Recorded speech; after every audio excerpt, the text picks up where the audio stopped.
The world loves a free man, not because they respect him, but because they can use him. If you are accessible, you are consumed. If you are always available, you are taken for granted. If you give your time, your loyalty, and your energy without a price tag, do not be surprised when you are treated like a discount bin at a clearance sale. There is a brutal economic law that governs human relationships, and it cares nothing for your good heart. It is the law of supply and demand. When the supply of you is high, when you are always there, always replying, always helping, always nodding, the demand for you hits zero. You become oxygen, essential perhaps, but free. And no one pays for air until they are choking. Niccolò Machiavelli, the architect of power, understood this centuries ago. He warned that a prince who is too generous, too open, and too familiar is eventually despised. He is seen as weak. He is seen as common. And common things are discarded. You have spent your life trying to be liked. You have been taught that if you give more, you will get more. That is a lie. That is the slave morality taught to workers, not the strategy whispered to kings. The truth is darker. The truth is that humans only value what they have to pay for. They only value what they fear losing. They only value what is expensive. To reclaim your power, you must stop being free. You must become a luxury good in a world of cheap commodities. But how do you price a human soul? How do you create scarcity when you have bills to pay and relationships to maintain? I am going to show you. We are going to deconstruct the psychology of value. We are going to apply the laws of luxury economics to your personality. By the end of this video, you will understand why being difficult is a virtue and why being expensive is the only way to be truly free. But first, you have to admit that you are on sale. And it's time to close the store. Phase 1. The paradox of value, why water is free and diamonds are expensive. Adam Smith, the father of economics, grappled with a paradox that explains your entire social life. He asked, why is water, which is essential for life, virtually free? And why are diamonds, which are useless, so incredibly expensive? The answer is scarcity.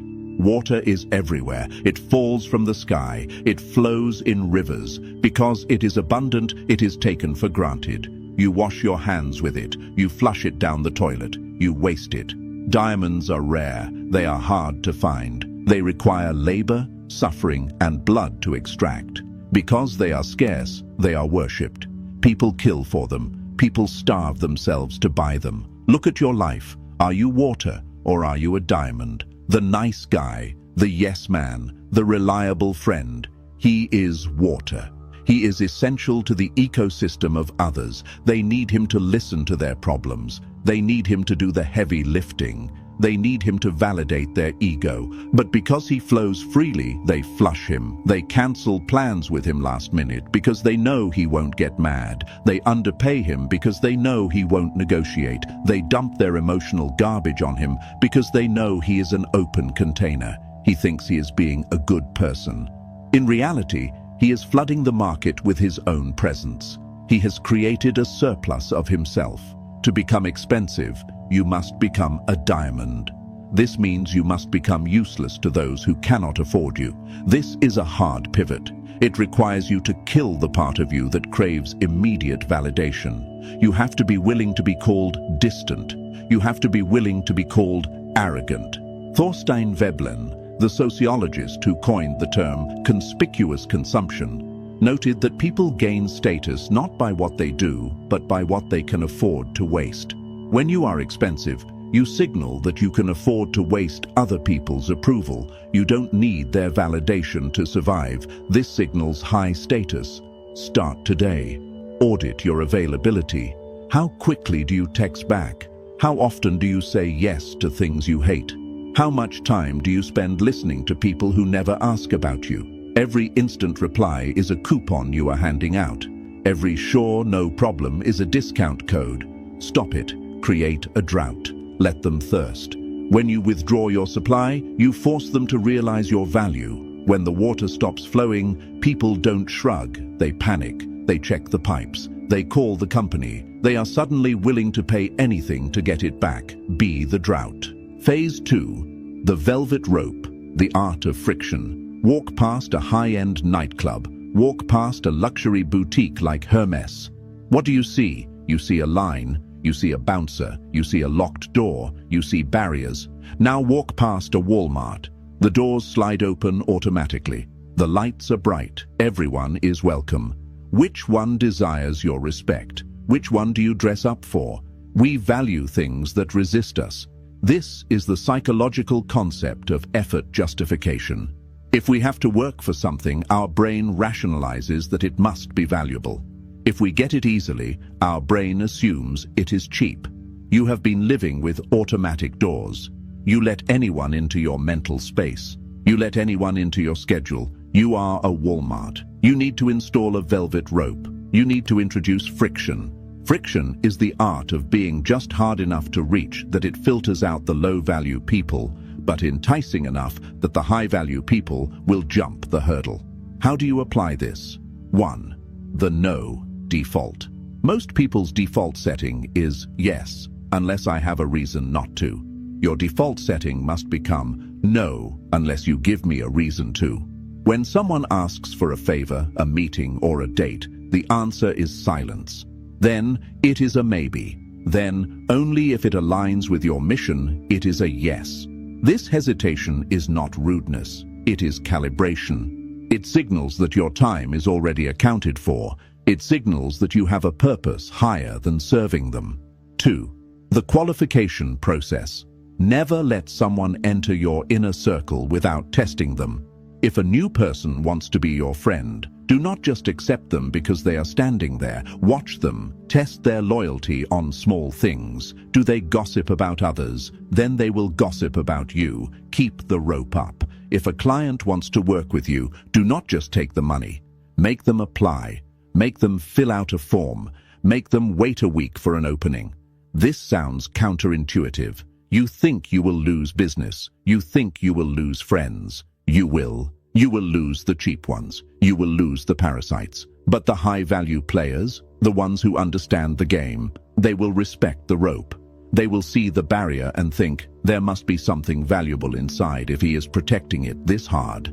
Machiavelli advised that a prince should be slow to believe and to move. He shouldn't jump at shadows or rumors. Be slow. Let them wait in line. Let them wonder if they are going to get in. The anxiety of, will he accept me, creates a dopamine spike when you finally do. If you accept them immediately, there is no spike. There is no addiction. You are not being mean. You are curating your existence. You are ensuring that the only people inside the club are the ones who can afford the cover charge. Phase 3. The tax of silence. Information as currency. Information is power, and like all currency, inflation kills it. The more you talk, the less your words are worth.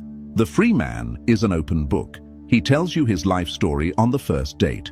He explains his strategies to his co-workers. He vents his frustrations to his neighbors. He broadcasts his every move on social media. He is inflating his own currency. He is flooding the market with data about himself. And because he tells everyone everything, he has no leverage. He has no mystery. To be expensive, you must become a vault. You must tax people for your information. This brings us to the law of concealment. Machiavelli wrote, "Everyone sees what you appear to be. Few experience who you really are."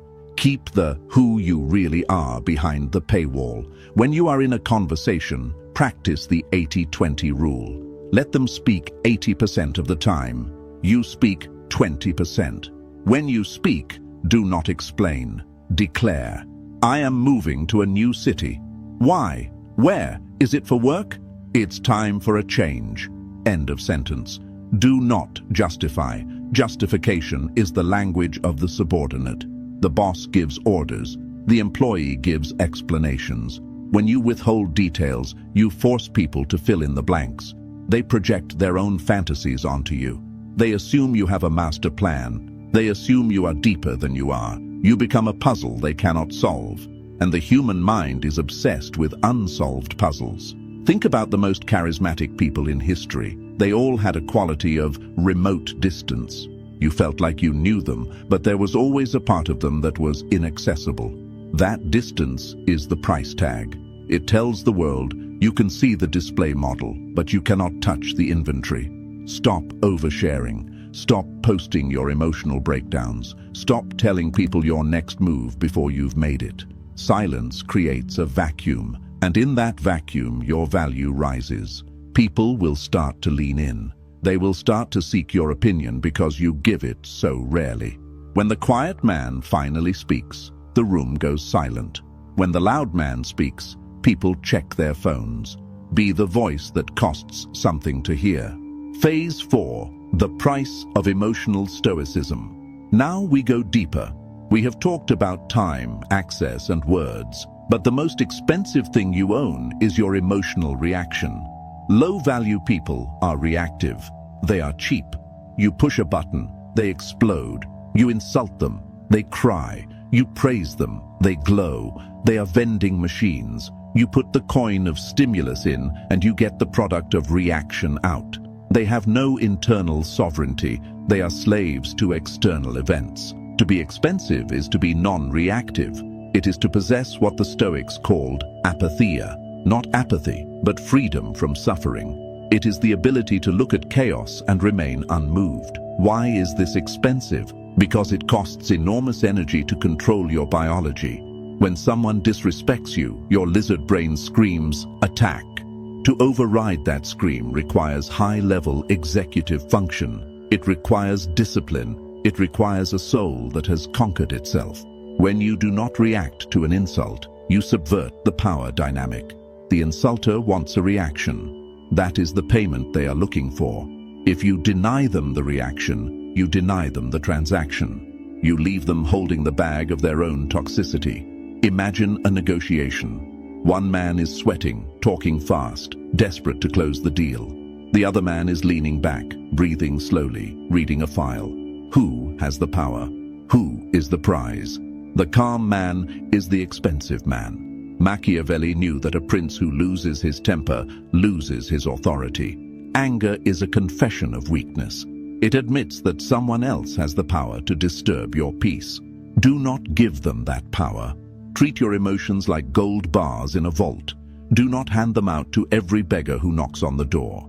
If someone tries to provoke you, look at them with curiosity, not anger. Look at them like a scientist observing a rat in a maze. Interesting behavior. Then walk away. This level of detachment is terrifying to manipulative people. They rely on your emotional debt. They need you to owe them a reaction. Cancel the debt. Become a ghost to their drama.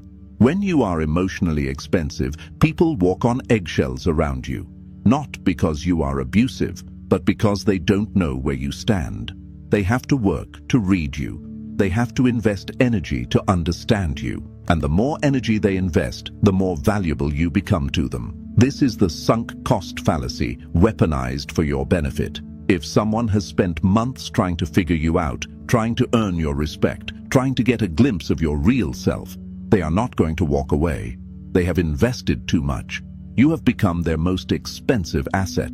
Phase 5. The absence of necessity, walking away. The ultimate sign of a luxury good is that it doesn't need you to buy it.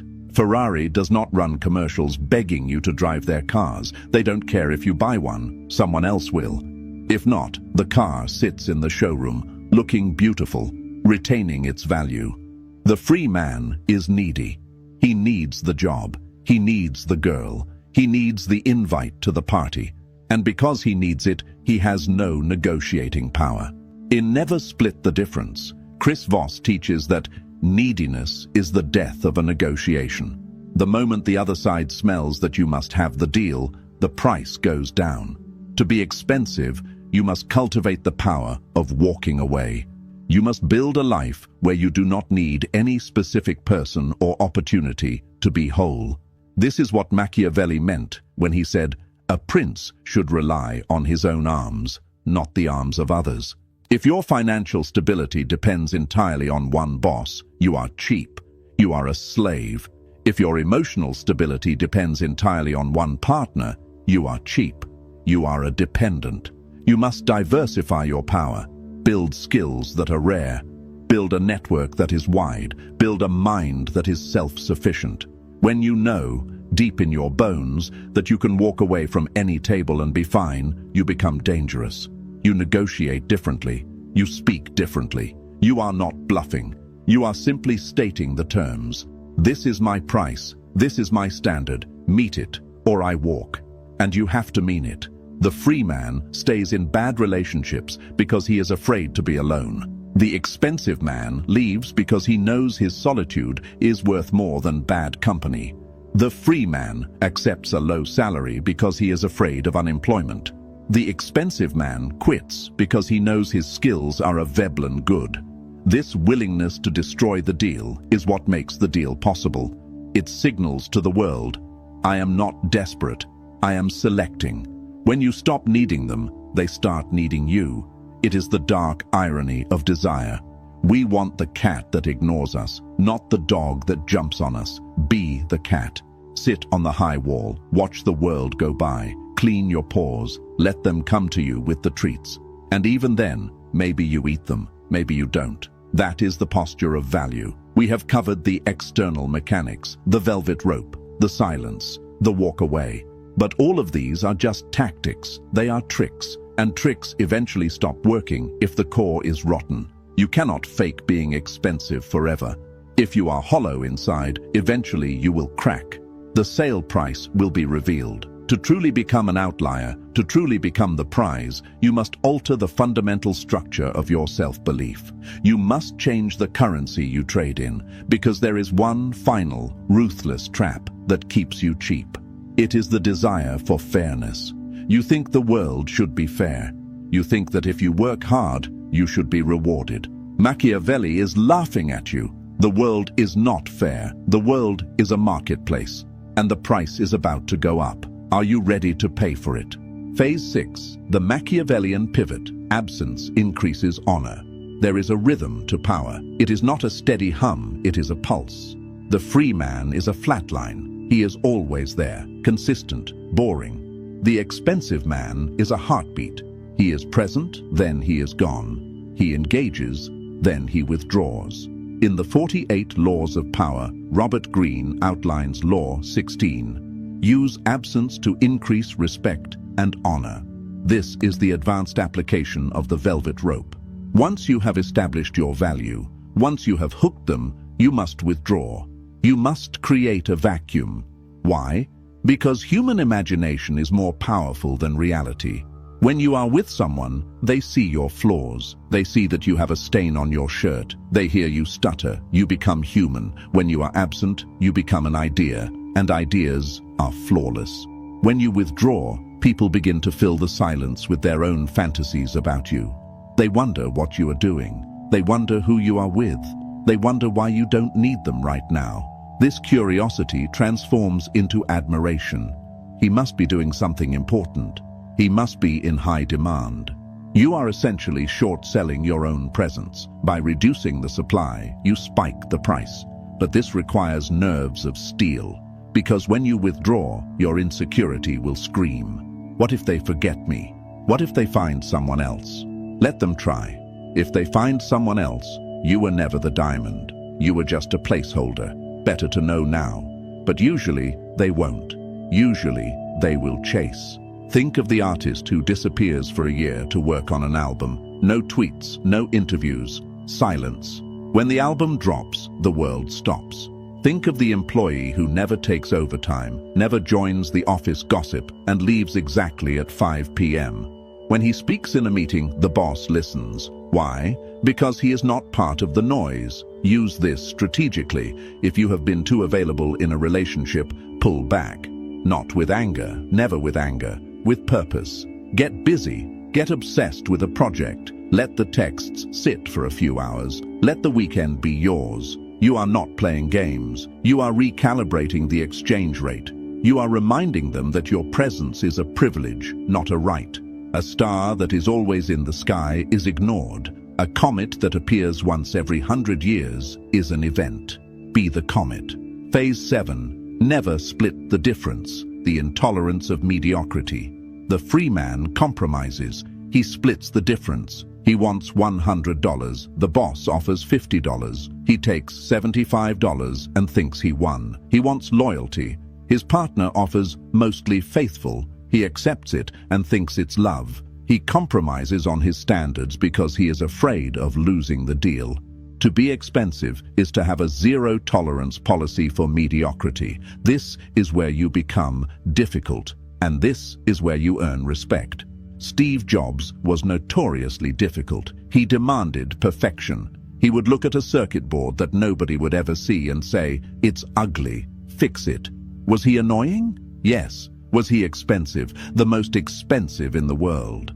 People want to work for the perfectionist. They want to be with the person who has high standards because it validates them. If you accept garbage, you are a garbage can. If you demand excellence, you are a king. When you refuse to split the difference on your core values, you signal that you are not desperate.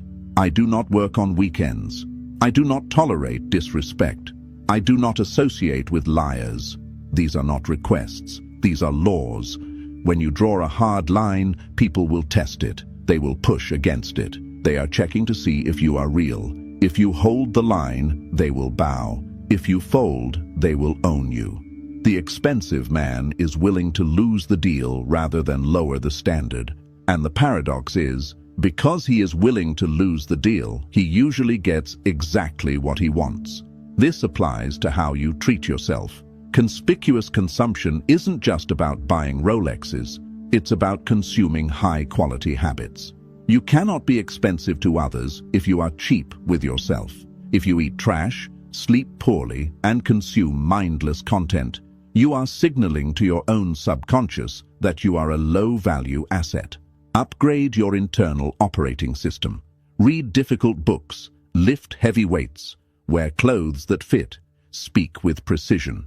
Treat yourself like a high-performance machine that requires premium fuel. When you treat yourself with reverence, the world follows your lead. You teach people how to treat you by how you treat yourself. If you are constantly self-deprecating, making jokes about how you are a mess, stop it. You are depreciating your own asset. You wouldn't spray paint graffiti on a Ferrari. Don't spray paint insults on your own character.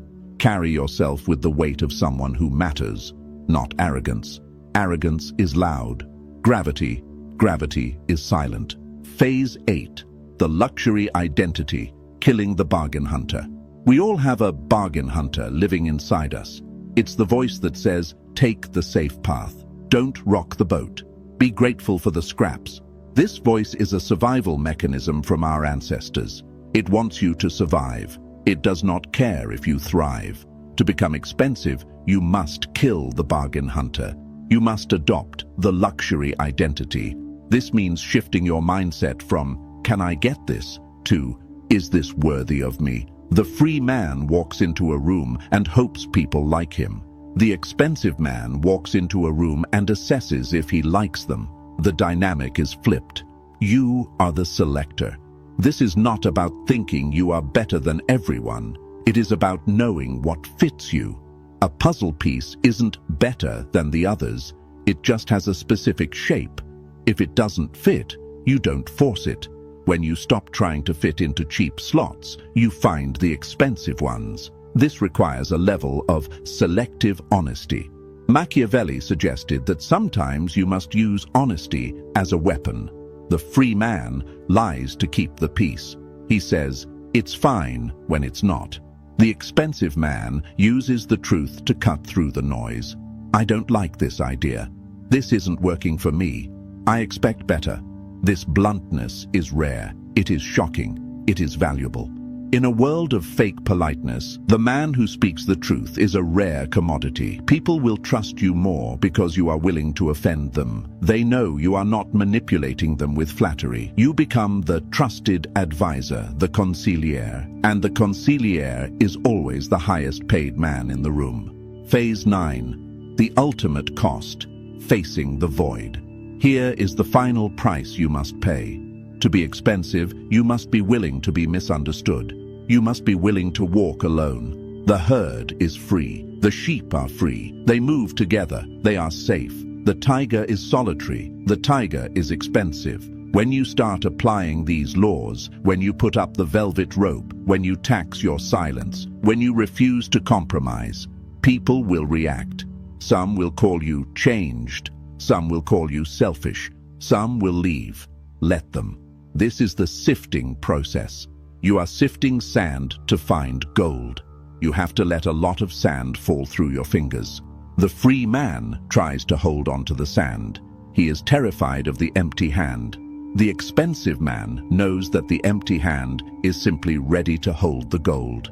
You have to be comfortable with the void, the space between who you were and who you are becoming. In that space, it is quiet, it is lonely, but it is in that silence that you build your empire.